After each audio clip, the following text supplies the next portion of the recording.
గురుగారు ఈ మధ్య కాలంలో ఆడవారు చాలా హార్మోనల్ ఇంబాలెన్స్‌తోని సఫర్ అవుతున్నారు కదా! హార్మోనల్ బ్యాలెన్స్ మెరుగుపడుతుందా యోగా వల్ల? 5 కారణాలు చెప్పా కదా హెల్త్ పాడవడానికి. అందులో హార్మోనల్ ఇంబాలెన్స్ ఒకటి. ఇందులో థైరాయిడ్ అనేది మెయిన్. అది కాక వేరే గ్లాండ్స్ కూడా ఉంది. లివర్ ఉంది, ప్యాంక్రియాస్ ఉంది, గాల్ బ్లాడర్ ఉంది, అడ్రినల్. సో వీటిని రెగ్యులేట్ చేయడానికి ఆసనాస్ ఉన్నాయి.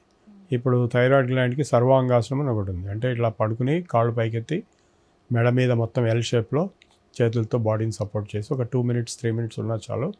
అది థైరాయిడ్ మీద డైరెక్ట్గా పనిచేస్తుంది.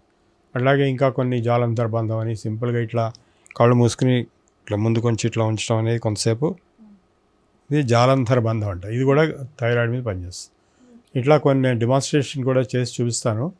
అప్పుడు మీకు బాగా అర్థమవుతుంది ఏం చేయాలంటే. అంటే ఊరికే రుచి కోసం చూపిస్తున్నాం కానీ ఊరికే టీవీలో చూసేసి మీరు ఓన్గా చేయటం అనేది కరెక్ట్ కాదు. ఎందుకంటే తప్పులు చేస్తే ఎవరు కరెక్ట్ చేసేవాళ్ళు ఉంటారు. అది మెయిన్ ప్రాబ్లం.